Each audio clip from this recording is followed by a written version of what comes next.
What's going on, everybody? Dream Being here. Today I'm going to show you how I approach mixing vocals.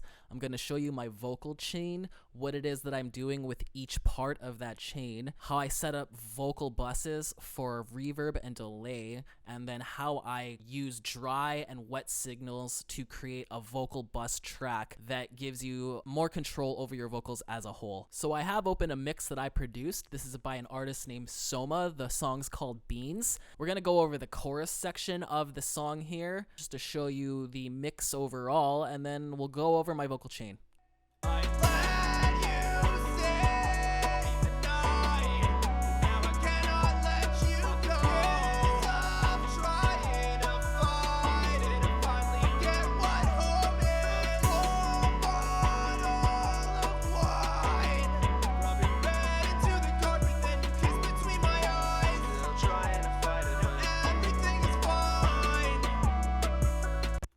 So the first plugin I have in my chain is an auto-tune plugin. I'm using this to control for any notes that I might have missed when I had done the manual tuning and the bounce out of the vocal stems. I have the speed and the note transition high so that it gives me a relatively large amount of control, but I don't have them maxed out so that I get that robotic T-Pain effect. So I will play a section of the chorus with it on and off just to kind of show you what it is that I'm doing here. I let you stay the night, but now I cannot let you go. I let you stay the night, but now I cannot let you go. So where that night, that extension of the night, where there's a slight waver, instead of the wavering occurring, it separates the two notes. So instead of it going between those two notes, it's night instead of night. So I'm using this more just to control rather than to do the tuning, because I had already done some tuning before I had done any of this processing here. After this, I'm doing a bit of saturation, 6 dB on the drive here. And then after that saturation, I have a utility plugin that's pulling back on the gain to account for the volume increase that occurred when I had done the saturation processing. So I'll play this section here again with the saturation on and off. I let you stay the night, but now I cannot let you go.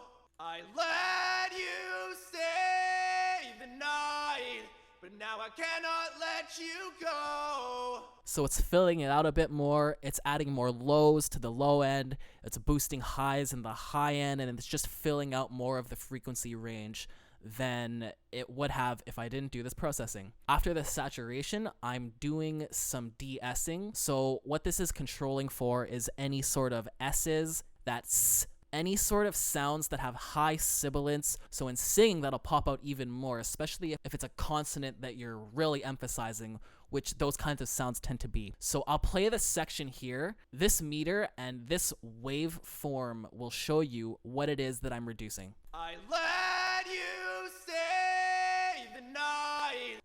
So do that one more time. And again, listen to that s in stay. I let you stay the night.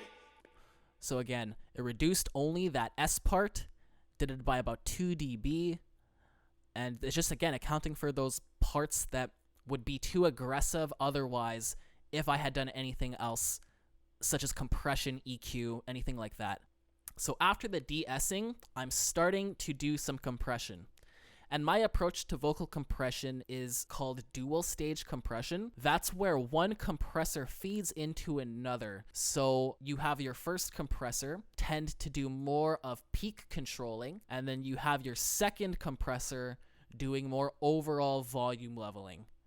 So for my peak controls, I'm using the CLA 76 Blue version. This is a very aggressive and fast compressor that allows you to capture very fast transients in things such as drums or vocals. So I'm reducing those loud peaks in volume change. I have the attack relatively fast to capture the transient, and then my release is slowed down a bit so that the transient level doesn't have much of a difference as any sort of sustained parts that occur. So I will solo and unsolo and play this section here just to show you what it is that I'm doing. I let you stay now I cannot let you go. I let you stay the night, but now I cannot let you go. A good way to hear what it is that I'm doing is if you listen to I let, if you listen to that I, how much lower in volume it is compared to when he starts singing out let, this will help account for that difference and bring those two levels closer to each other. So watch the compressor when let hits, and you'll see that reduction occur so that it brings down that level closer to that I before that let occurs. So just again, watch when that let hits. I let you stay. So you see how I let you stay? We'll do that one more time. I let you stay.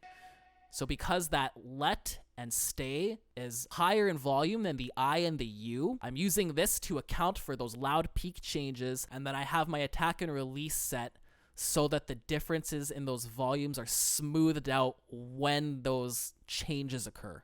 After the first compressor, I have my second compressor, the CLA2A by Waves. And what this is doing, it's just accounting for overall level control. Any volume changes that the first compressor didn't capture, this will account for. So there will still be a change in volume between that I, you, and let and stay from the first four words in the chorus. So as I play this, watch as the needle on the graph reduces on those same parts, but it's not reducing it as much. It's just controlling those two at another level. I let you stay the night, but now I cannot let you go. So at any point that this is going above the volume level for the quietest parts, I'm using this to try and control for that change. After compression, I'll move on to EQ. This is my favorite EQ for mixing vocals. It is the EQP1A.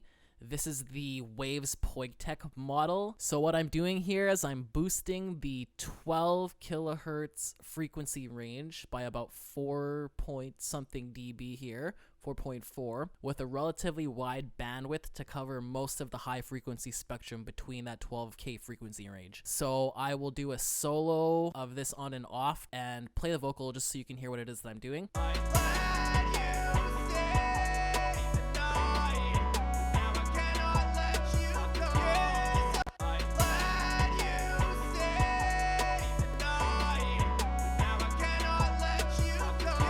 So what it's doing is it's just pushing out a bit more of an edge on the high frequency range of the vocals. When I pay attention to it through my monitors and my headphones, what I'm hearing is I'm almost hearing a blanket come off of the top end of the vocals, and that's what tends to happen with this EQ, as the frequency curve that is modeled is just incredibly good for vocals. Once I'm satisfied with my vocal EQ, I'll move on to another form of volume control. This plugin is called Vocal Rider by Waves, and what this does is it adjusts the volume level of the vocal track set dependent upon the range that you want the level to be at.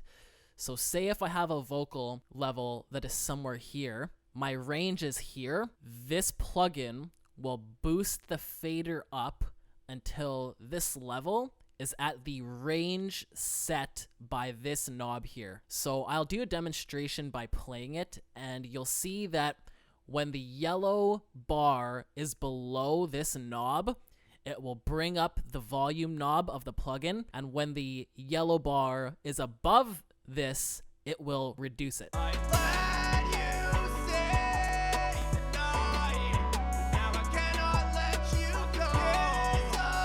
So it tends to be at the level that I want it to be, but whenever it goes a little bit below that red line right in the middle, or it goes just a little bit above, you'll see that this goes just above 0 or just below 0. So I'll do that one more time just to show you again.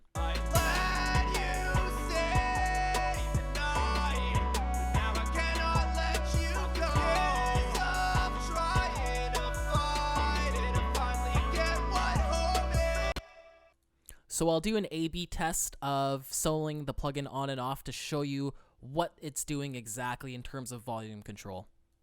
I let you stay the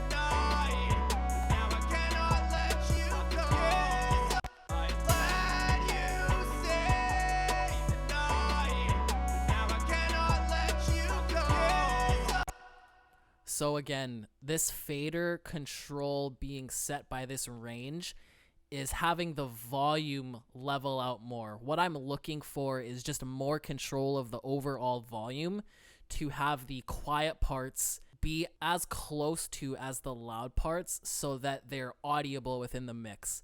When I do my vocal reverb and delay, I create auxiliary sends that I send all of my individual tracks to so that the reverb and delay sound is more consistent throughout the mix itself. So here I have my vocal reverb send. I just have the stock reverb. So what I'm doing is I'm removing the pre-delay. I have the decay time set to somewhat medium, and I'm pulling back on the diffusion a little bit. And what I'm looking for is more of a roomy, echoey kind of chamber sound than an effects type of long decay reverb. So I'll play the dry track with the reverb, and I'll A-B the reverb track on and off just so you can hear what it's doing between the dry track and the reverb itself. I let you stay the night, but now I cannot let you go. I let you stay the night, but now I cannot let you go. So just a slight tail, just something to kind of add more space. Not too much of an effect, more just to kind of sit the vocals in the mix a little bit. Next, I'll go on to my delay. My approach to vocal delay is to use a type of slap delay effect. The milliseconds are set. I tend to go with 105 when I'm mixing and I'm moving it around. That's just where I end up most of the time. My feedback is set kind of low, not too low medium. I'm not looking to have a lot of the decay of the delay occur. I'm just looking to have a bit of a tail end after each word is said, as if you heard when I had the vocal track soloed with the reverb off, it was really dry and upfront, and the way that you would hear a dry vocal with no reverb delay on a mix is as if it was sitting on top. And what my goal is to do with reverb and delay is to kind of dig it in just a little bit more. So I'll A-B the delay on and off with the dry vocal track just to show you what that's doing. I let you stay the night, but now I cannot let you go. I let you stay the night, but now I cannot let you go. So again, it's not so much of an effect as it is trying to just get the vocals to sit more in the mix. So with the combination of the reverb and delay, I'll A-B those out, and you can hear what the differences between having those in and having those out are. I let you stay the night, but now I cannot let you go. I let you stay the night, but now I cannot let you go. So again, just a lot more space, a lot more room, just to kind of sit it down into the mix instead of having the vocal sound as if it's sitting on top of it. Once I have my vocal reverb and delay set, I will have my dry tracks and then my reverb and delay all sent into another send. And the reason that I do this is to have the balance between the dry and the effects tracks more leveled out by using saturation and compression. So the first plugin in my vocal bus is some saturation. It's J37 by Waves. I like this plugin as it has a preset for this exact type of saturation that I'm looking for. I have this male vocal warmth set. I essentially just hit that preset and make sure that the needle here isn't hitting in the red. So we'll A-B the plugin on and off to let you hear what exactly it's doing. I let you stay the night, but now I cannot let you go.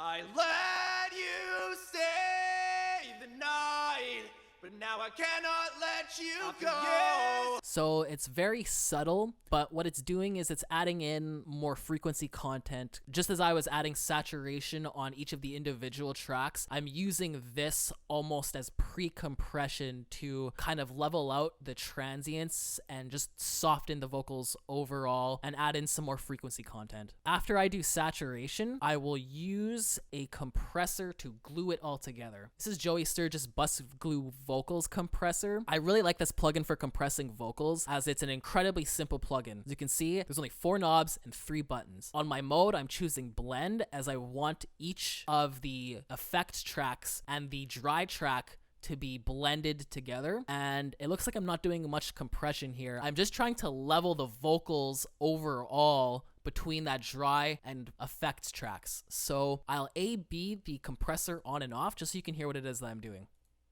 I let you stay the night, but now I cannot let you go.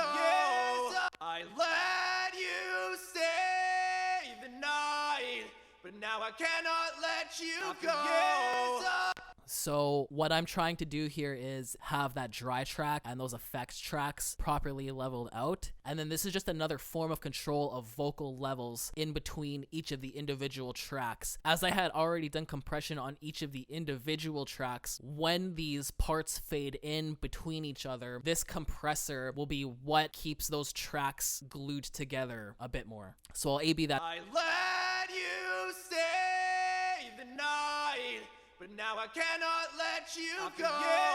I let you stay the night, but now I cannot let you go.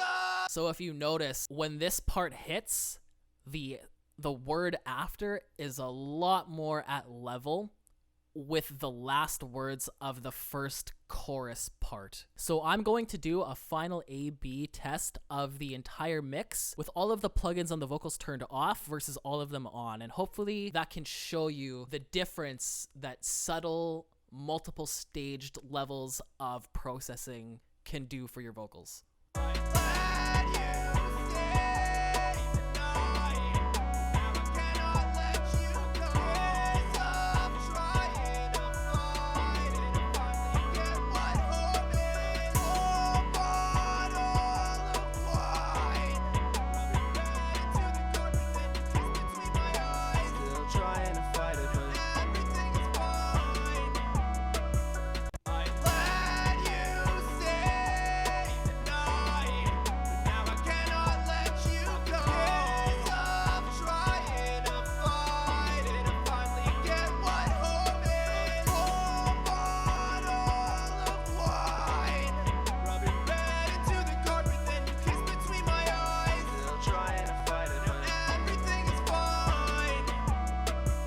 Alright, thanks very much for watching. If you're new to the channel, hit that subscribe button down there.